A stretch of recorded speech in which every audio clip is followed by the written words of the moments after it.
សួស្តីអ្នកនរគ្នាស្វាគមន៍មកកាន់អេពីសូតទី5នៃ My Running Journey របស់ខ្ញុំជេហ្នឹងហើយអ្នកនរគ្នាអញ្ចឹងឥឡូវហ្នឹងខ្ញុំកំពុងតែតាមផ្លូវហើយកុំភ្លេចខ្ញុំមានកាន់ទូរស័ព្ទថតទេនេះគឺជាកាមេរ៉ា Insta ដោយមិនបាច់មើល screen ក៏ខ្ញុំដឹងថាខ្ញុំនៅក្នុង frame ដែរសូមអត់បារម្ភអូខេអ្នកនរគ្នាអញ្ចឹងឥឡូវនេះយើងកំពុងតែបើកឡានទៅធ្វើការ meeting មួយមានការប្រជុំមួយដែលខ្ញុំ expect ថាខ្ញុំនឹងមានវត្តមាននៅក្នុងការប្រជុំនោះ so ការប្រជុំនោះគឺតកតងជាមួយនឹងការរត់ដែលទៅជាមួយនឹងការរត់ដែលមាន club រត់ច្រើនរួមដៃគ្នាហើយយើងនឹងធ្វើអីមួយពិសេស so វាក៏តកតងជាមួយនឹងការសាមគ្គីគ្នាជួយដល់ប្រទេសជាតិដែរព្រោះឆ្កែសៀមនោះវានៅតែព្យាយាម you know លោករាន់យើងអញ្ចឹងណាអត់តន់ឈប់ទេហើយ also នៅក្នុង blog មួយនេះក៏យើងមានការបិទគូតជាមួយនឹងការរត់ 5 គីឡូយកមេដៃដែលតកតងជាមួយនឹងកម្មវិធីហ្នឹងដែរតាមពិតទៅកម្មវិធីហ្នឹងគឺត្រូវ delay ទេដំបូងគឺត្រូវ delay ឬក៏ cancel សិនទេប៉ុន្តែដោយសារតែមានមតិពីអ្នកចូលរួមថាយើងមិនបាច់ cancel ហើយក៏យើងកុំបាច់ delay ដែរយើងទុកដដែលទៅគ្រាន់តែយើងបដូរ tone យើងបដូររូបរាងកម្មវិធីហើយនឹងបដូររសជាតិនៃកម្មវិធីពីលក្ខណៈថារត់សប្បាយបានមេដៃបានអីទៅជាលក្ខណៈរត់ដើម្បីសាមគ្គីភាពរត់ដើម្បីប្រទេសជាតិរត់ដើម្បីសន្តិភាពហើយយើងនៅតែមានមេដៃជូនដដែលប៉ុន្តែយើងអត់ធ្វើជាលក្ខណៈដូចថាចាក់ភ្លេងសប្បាយហក់លោតកឆាយអត់ទេគឺមានជាស្តង់ដើម្បីធ្វើការ donation វិញអញ្ចឹងអាហ្នឹងក៏ល្អដែរហើយស្អែកហ្នឹងយើងទៅរត់អាហ្នឹងខ្ញុំក៏យកកៅអៅកីឡារបស់ខ្ញុំមួយចំនួនដែលខ្ញុំអត់បានពាក់តិចតួចមិនច្រើនទេតិចតួចតាមសមត្ថភាពខ្ញុំហើយយកទៅ donate ដល់ពួកគាត់ដោយសារតែកៅអៅកីឡាខ្ញុំវាច្រើនសិតតែថ្មីខ្ញុំអត់សូវបានទិញទុកចោលទេដោយសារខ្ញុំទិញថ្មីរហូតអញ្ចឹងយើងត្រូវមានបណ្ណាយើងធ្វើប៉ុណ្ណឹងអញ្ចឹងណាហើយវាជាទឹកចិត្តរបស់យើងទៅយើងជួយយើងមានលុយច្រើនយើងជួយលុយច្រើនយើងមានលុយតិចយើងជួយលុយតិចយើងអត់មានលុយយើងមានកម្លាំងយើងជួយកម្លាំងអញ្ចឹងយ៉ាកុំជួយវិភាគអត់ប្រយោជន៍ទេជួយជាសកម្មភាពវិញទៅ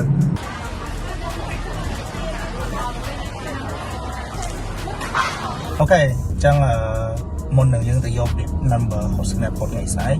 ដោយសារតែនៅកោះនរាដូចគ្នាហើយនៅនេះគឺមាននៅ Cafe Lumi មានជាមួយនឹង donation area ដែលយើងអាចយករបស់មក donate បានហើយអញ្ចឹងខ្ញុំឆ្លៀតប្រមូលមូលនិធិតិចតួចបានពីខាងសហគមន៍មកពីខាង community fan កីឡាកាសអញ្ចឹងណាអញ្ចឹងប្រមូលបានតិចតួចយើងទិញរបស់ដើម្បីយកមក donate អញ្ចឹងយ៉ាឥឡូវយើងចេញពីហ្នឹងហើយយើងទៅយក number ចាំខ្ញុំបង្ហាញដល់ខ្ញុំបានលេខមែនហើយអ្នកដែលរត់មួយខ្ញុំបានលេខមែននឹងរត់មែនអត់អូខេឥឡូវយើងបាន bib number កប់ស្រី306វាឈ្មោះលើនឹងទៀតហើយមួយទៀតនៅពីក្រោយ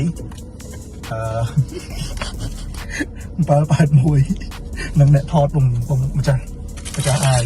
ស្អីអមដែរបាទនេះ behind the scene តិចតួចដែលខ្ញុំបានទៅថតនៅ studio ជាវីដេអូខ្លីមួយតាក់ទងជាមួយនឹងរឿងរ៉ាវដែលបានកើតឡើងរវាងប្រទេសខ្មែរនិងប្រទេសឆ្កែសៀមហ្នឹងហើយខ្ញុំនិយាយភាសាអង់គ្លេសដើម្បីផុសទៅលើអន្តរជាតិអញ្ចឹងណា so yeah នេះ behind the scene តិចតួច Try because they don't know when or if they can ever return home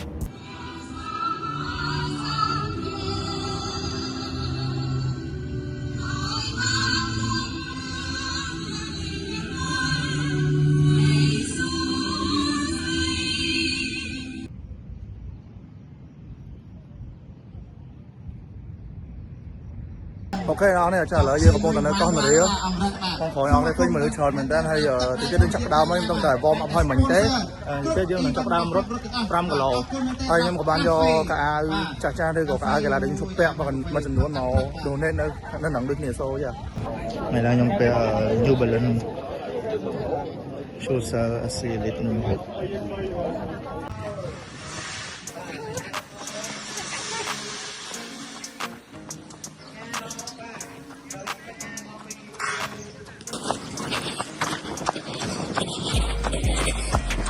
គេទៅមកឲ្យយើងគាត់គេមកឡយ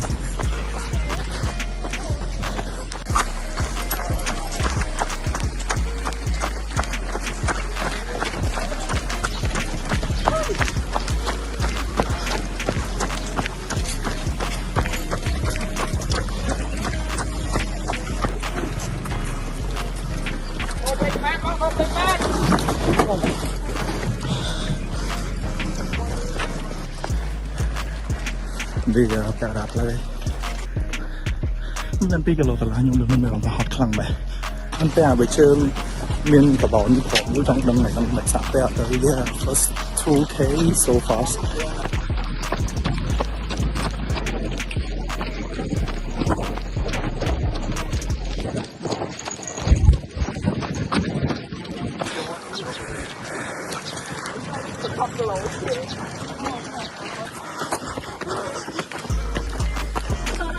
control. Em phải thấy cái 4 cái lỗ đó 1K last 400 meters.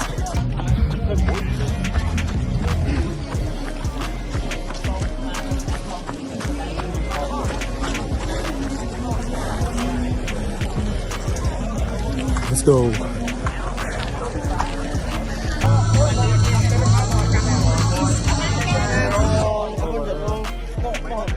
không bông này. Đã ai bị sao? Ok. Nhưng mà vô đi.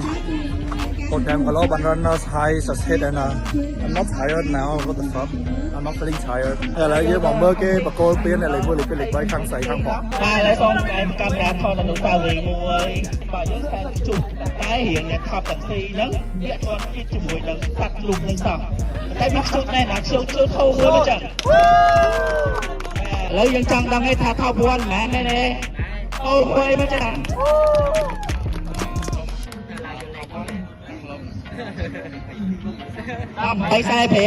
មួយពី3 អរគុណបងសូមជួយមកពី បាយលេខបាន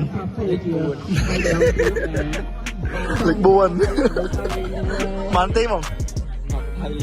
20មិនតិច20មិនតិចទេ10ជាងអូខេបកល9top ស្រីដាក់ស្រីអត់យ៉ានេះមកឲ្យមើលថតស្អាប់មកលើមើលដៃរូបឈប់រូបខ្ញុំទៀតទៅអូខេអញ្ចឹងប្លុកនេះគឺមានប៉ុណ្្នឹងទេមិននឹងខ្ញុំបានមកលីសៀនមួយថតវីដេអូ shout out ដល់ event មួយដែលខ្មែរយើងធ្វើរួមគ្នាក្នុងថ្ងៃនៅថ្ងៃទី17ដែលយើងនឹងធ្វើការរត់3គីឡូរំលឹកជាការរត់មួយរំលឹកដល់លទ្ធភាពកងទ័ពដែលបានលះបង់ជីវិតពលិជននៅសមុទ្រជើងមុខដូចជាបងជនភៀសសិទ្ធប្រជាជនជាប្រជាជនភៀសសិទ្ធរបស់យើងដែលកំពុងតែជួបការលំបាកហើយនឹងដូចគ្នាដោយសារតែកម្មវិធីនេះក៏មានជាការប្រមូលផ្ដុំជាមួយនឹងខាតការបរិច្ចាគផ្សេងទៀតនៅក្នុងពេលនឹងដូចគ្នាអញ្ចឹងប្លុកនេះគឺមានប៉ុណ្្នឹងទេយើងជួបគ្នានៅអេពីសូតក្រោយដែលយើងនឹង